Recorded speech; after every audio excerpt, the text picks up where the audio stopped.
the performance part that you're going to see, as good as it might be, and I'm sure it's going to be very good, is only 20% of their score.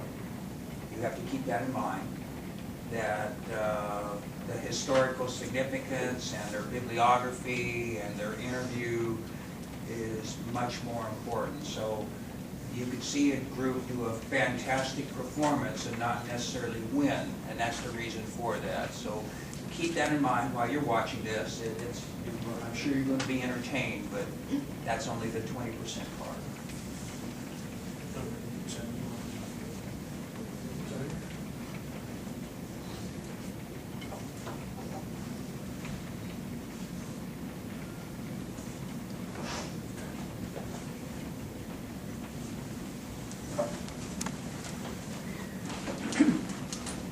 A Candle in the Dark. Written and performed by Sadie Armijo, Chloe Montano, Miguel Vargas, Stevie McNabb, and Dylan Pearson.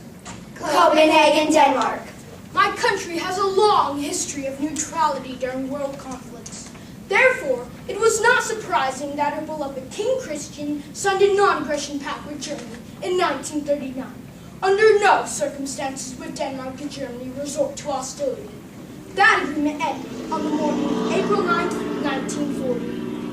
The roar of engines woke me. From my balcony, I could see huge black planes filling the sky. Hundreds of green papers floated down from the plane. Papa, what is this? This is our enemy. Attention, Danish soldiers and the Danish people. The Germans have come to protect the Danes against British and French aggression. Do not resist the German presence while an arrangement with the Danish government is being negotiated. The Germans leave nothing to chance. In a swift and surgical operation, they march across the border, capturing the docks, the airports, and the city. An ultimatum is presented by the German ambassador to the king. On principle, we will do our utmost for a peaceful occupation, the object of which is the military protection of the Scandinavian states. If the Kingdom of Denmark resists, all military means will be used to crush it. Country after country in Europe was falling under German control. The Danish army is small and ill-prepared. Resistance means complete destruction and the death of thousands. King Christian reacts quickly. Surrender. To the Danish people, the government has reacted with the honest conviction that in doing so, we have saved the country from an even worse fate. It will be our continued endeavor to protect the country and our people from the disasters of war. We shall rely on the people's cooperation. All Danes were for their country, but the 7,600 Jews living in Copenhagen have other fears. The persecution of Jews in Germany was well known. Would Denmark remain a safe haven for Jews? Why do the soldiers stand on every corner? I don't know, but my mother says to smile politely. They don't seem to bother anyone. What's wrong? I heard my parents talking. They said in Germany and in Poland, Jews were arrested. Their homes were burned. Jews are taken away and they're never seen again. The king will protect us. But I'm Jewish. You're a Dane. That's what matters most. I'm not so sure. Our Constitution guarantees the political, social, and religious equality of all Danish citizens. Our citizenry is resolute on this point. There are no Jewish Danes. There are only Danes. We will operate under a policy of mutual negotiation and cooperation. For the Danes are Aryan, a pure race, and will become part of the German army. We will continue to use our airfields, factories, and farms for the benefit of the Third Reich. However, we will not anger the Danish government or its people. The deportation of the Jews is postponed for now. While the occupation remains relatively peaceful, Danish people watch as the government gradually bends to the will and reforms of the Germans. Slowly, they take control of the police, factories, railroads, and newspapers. It becomes clear Denmark is losing its independence. Cooperation is nothing but collaboration. It's as if we're Hitler's pet canary. We must resist these tyrants. What is our reaction? Revolution. Revolution? There are only 11 of us. How can we stand up to these Nazi pigs? We are too young, mostly boys. If old folk will do nothing, we will do something. The Nazis have taken our land, our factories, our freedom. We will fight back, steal their supplies, their guns, we will blow their trucks to the sky. We will leave a V for victory wherever we go. We will let our people know the Churchill Club is fighting back. Small acts of sabotage gave courage to the Danes. Resistance groups like the Churchill Club and Holger Dansk began organizing resistance across the country. The German response is unexpected.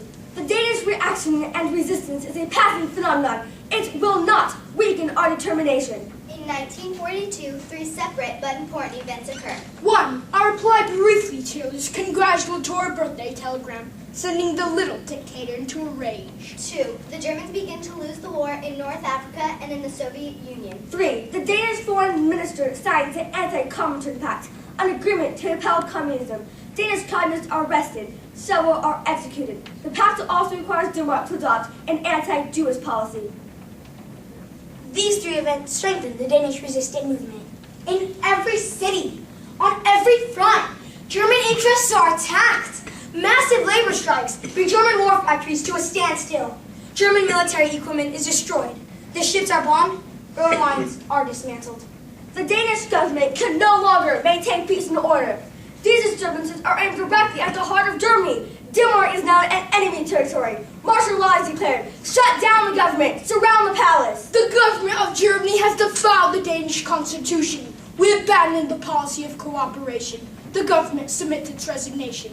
I will remain at the palace as a political prisoner. Germany is no longer obliged to tread lightly on the Jewish question. On the evening of one of their holy days, the Jews will be arrested and deported. The question of the Danish Jews will be answered on October 1st, 1943. My name is George Duckwitz. I'm in charge of all shipping operations in Denmark. In September, I received secret instructions from the Nazis to have 4 cargo ships readily available for the deportation of all Danish Jews. While I am German, my heart lies with the Danish people. I know what I must do. Rabbi Melcher, I must speak with you. A terrible disaster is about to happen. Action against the Jews is imminent. This cannot be true.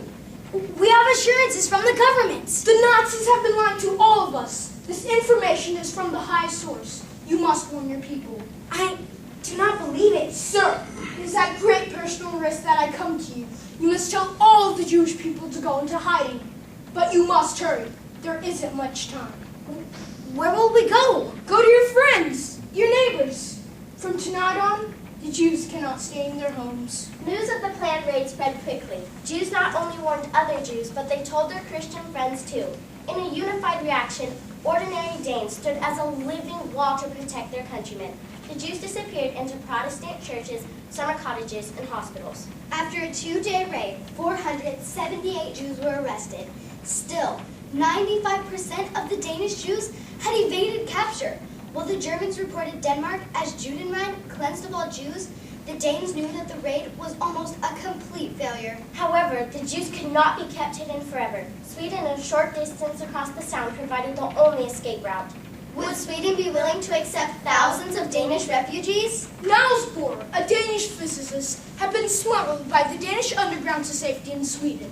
The Allies were anxious to have Bohr go to America to work on the atom bomb.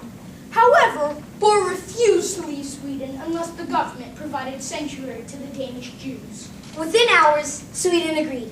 How would they get to Sweden? The answer was simple, yet extremely risky. Hundreds of fishing boats organized by the Danish resistance would cross the 2-mile sound, carrying precious human cargo. The Jews. Sometimes at night, sometimes in broad daylight. The fishermen transported 7,122 Jews to safety in just 3 weeks. Yet saying goodbye to their country, their friends, was the hardest part of the journey. Wait, Inger, don't go. What are you doing here? I came to say goodbye. You're not supposed to be here. It's too dangerous. I know, but I couldn't stay away. You're my best friend, and you're going away forever. It won't be forever. I promise. Here, keep this for me. Your Star of David? Wait. So you can remember me. I will always remember you. Philosopher Edmund Burke once said, "The one condition necessary for the triumph of evil is that good men do nothing." In Denmark, ordinary people chose to react to terrifying evil through a quiet yet determined revolution. For the first and only time in Nazi Germany's short history, a large-scale attack on the Jews failed. Were there good people in Europe who helped the Jews during the Nazi reign of terror? Of course, but many more, when faced with the arrest and murder of their Jewish neighbors, asked, what could we do? The result of their indifference was genocide. France, 77,000 Jews murdered. Germany, 142,000 Jews murdered. Hungary, 550,000 Jews murdered. Poland, 3 million Jews murdered. Denmark, 51 Jews murdered. through extraordinary courage, the Danes added one additional word. What else could we do? To the Danes, the Jews were their fellow countrymen. To the Jews, the Danes were A candle in the dark.